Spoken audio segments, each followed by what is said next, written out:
അപ്പൊ ഈ ഒരു മലയാളത്തിലോട്ട് വന്നിട്ട് ലൈക്ക് ഇടക്ക് US ഇടക്ക് വരുന്നു, അങ്ങനെ ഡയറക്ഷൻ അങ്ങനെയല്ല ചെയ്യുന്നത്. അപ്പൊ എന്തൊക്കെയാണ് ഈ ഒരു മൂവി ഇങ്ങനെ ഫൈനൽ ഔട്ട്പുട്ട് ഇട്ട് അങ്ങനെ എന്തൊക്കെ ചാലഞ്ചസ് ഒക്കെയാണ് ഫേസ് ചെയ്തത്? ഫൈനൽ ഔട്ട്പുട്ട് വരാൻ വേണ്ടിയിട്ട് എന്തൊക്കെ ചാലഞ്ചസ് ഞാൻ ഇങ്ങനെ കുറെ വർഷം കൊണ്ട് ഇത് ചെയ്യുന്നതുകൊണ്ട് എനിക്കിത് ചാലഞ്ചസ് ആയിട്ടൊന്നും തോന്നുന്നില്ല. വളരെ എക്സൈറ്റഡ് ആണ് ചോദിക്കുന്നത്. അപ്പോൾ ഓരോ കാര്യം ചെയ്യുമ്പോഴും നമ്മൾ ഓരോന്ന് കാര്യം പഠിക്കുന്നുണ്ട്. അപ്പൊ നമ്മൾ ഇവിടുത്തെ രീതി എങ്ങനെയാണെന്നൂടെ പഠിക്കാൻ സഹായിച്ചു എന്നുള്ളത്. ആദ്യത്തെ സിനിമയുണ്ട്, ഇവിടുത്തെ രീതി, ഇവിടുത്തെ കാര്യങ്ങൾ അവിടുത്തെ പോലെ ആയിരിക്കില്ല, വേറെ രീതിയിലായിരിക്കും. So we respect and we follow that. അപ്പൊ ഇവിടെ എങ്ങനെയാ ഇപ്പൊ അവിടുത്തെ പോലെ ഇവിടെ ചെയ്യാത്ത എന്താ ചോദ്യമില്ല, അവിടെ ആ ചോദ്യം അപ്രസക്തമാണ്. അപ്പൊ ഇവിടെ എങ്ങനെയാണോ നിങ്ങൾ അങ്ങനെ ചെയ്തു. അപ്പൊ എല്ലാവർക്കും അതിൻ്റെതായ ഒരു ഒരു ഒരു ഫ്രീഡം കൊടുത്തിട്ടുണ്ട്. നിങ്ങൾക്ക് ഇഷ്ടമുള്ള ചെയ്തോ. ഇപ്പൊ ഡയലോഗ് എഴുതിയത് ഞാനാണെങ്കിലും എന്തെങ്കിലും ഡയലോഗ് ഗ്രാമാറ്റിക്കൽ മിസ്റ്റേക്ക് ഇല്ലേ എടുത്തോ എന്ന് പറയാറുണ്ട്. എല്ലാവർക്കും ഫ്രീഡം ഉണ്ട്. അതുപോലെ ആരോടും ഒച്ച വെക്കാറില്ല. അങ്ങനെയുള്ള സിനിമ എല്ലാവരെയും പരിപൂർണ്ണ ഒരു കംപ്ലൈന്റും എൻ്റെ സെറ്റിൽ ഉണ്ടാവരുതെന്ന് പ്രത്യേകമായിട്ടും DOPയുടെ ഇതിനകത്ത് കൈകാര്യം ചെയ്യുന്ന ആളോട് പറഞ്ഞിട്ടുണ്ട്. അപ്പൊ അവരെല്ലാം അതുപോലെ തന്നെയാണ് ചെയ്തത്. അത് എല്ലാവർക്കും സ്കൈ ഷേപ്പ് പിക്ചേഴ്സ് എന്ന് പറഞ്ഞാൽ ഇത് ഒരു ആദ്യത്തെ സിനിമയാണ്, കംപ്ലീറ്റ് പേ കിട്ടിയെന്നൊക്കെ അവർ പറയുന്നത്. അതുപോലെ തന്നെ മറ്റു ഫീമെയിൽ ആർട്ടിസ്റ്റിനും ഒന്നും ഒരു ബുദ്ധിമുട്ടും, ഒരു തരത്തിലുള്ള സിനിമയിൽ ഉണ്ടാകാവുന്ന ബുദ്ധിമുട്ടുകൾ ഞാനത് എക്സ്പ്ലെയിൻ ചെയ്യുന്നില്ല, ഉണ്ടായിട്ടില്ല.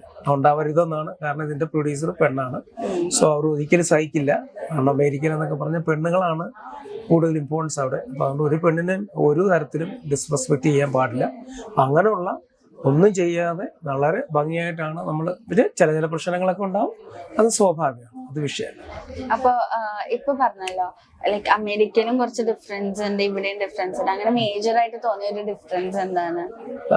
അങ്ങനെ പറഞ്ഞാല് അവിടുത്തെ സിനിമ എന്ന് പറയുമ്പോൾ കുറച്ചുകൂടെ നാച്ചുറൽ സിനിമയാണ്. നാച്ചുറൽ ആയിട്ടുള്ള ബിഹേവിയറാണ് ഉപയോഗിക്കുന്നത്. ഇംഗ്ലീഷ് സിനിമ കണ്ടിട്ടുണ്ട്, അറിയാം അവർ സംസാരിക്കുന്നത് സാധാരണയായിട്ട് സംസാരിക്കും. ഇവിടെ സംസാരിക്കുമ്പോൾ നമ്മൾ പേരൊന്നും ഞാൻ പറയത്തില്ല, നമ്മൾ സമയത്ത് പറയും നമ്മുടേതായ കാര്യങ്ങളാണ് പറയുന്നത്. നമ്മുടെ സിനിമാ നടന്മാർ ചെയ്യുന്നത് ഡയറക്റ്റ് പറഞ്ഞു കൊടുക്കുന്നതായിരിക്കും. ഒരുപാട് ആക്ഷനും ഒക്കെ കാണിച്ച് ഈ സംസാര ശൈലി മാറ്റി ഒക്കെ പറയാറില്ലേ. ഞാൻ ഡയലോഗുകളൊന്നും പറയുന്നില്ല. അങ്ങനെയൊക്കെ ചില നടന്മാരില്ല. അങ്ങനെ അത് മോശമാണെന്നല്ല, അത് ഇഷ്ടപ്പെടുന്ന ഒരു പേരുണ്ട്. സോ ഇസ് അപ്രൂവ് ചെയ്യുന്ന. പക്ഷെ അതുകൊണ്ട് എല്ലാ സിനിമയും അങ്ങനെ ആയിരിക്കണമെന്നില്ല. അത് ഇപ്പൊ ഒരു സിനിമ എല്ലാവർക്കും ഇഷ്ടപ്പെടണമെന്നില്ല. അപ്പൊ അവിടെ ചെയ്യുമ്പോൾ നാച്ചുറലാണ് സംസാരിക്കുന്നത്. അപ്പൊ ആ നാച്ചുറാലിറ്റിയാണ് അവിടെ കൂടുതൽ ലൈവ് സിനിമ. അതിപ്പോ ഇവിടെ ആയി വരുന്നുണ്ട്, ഒരുപാട് വരുന്നുണ്ട് നാച്ചുറലായിട്ട്. അതാണ് വ്യത്യാസം.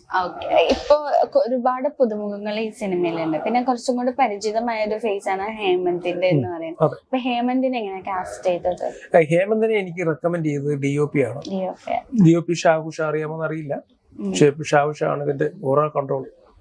അപ്പം ഹേമന്ത് മേനോൻ റെക്കമെൻഡ് ഞാൻ സംസാരിച്ചു, ഓക്കെയാണെന്ന് പറഞ്ഞു. അപ്പൊ ചെയ്യാന്ന് പറഞ്ഞു. അപ്പൊ അങ്ങനെ വന്നു. ഹേമന്തിനെ അങ്ങനെയാണ് കാസ്റ്റ് ചെയ്തത്.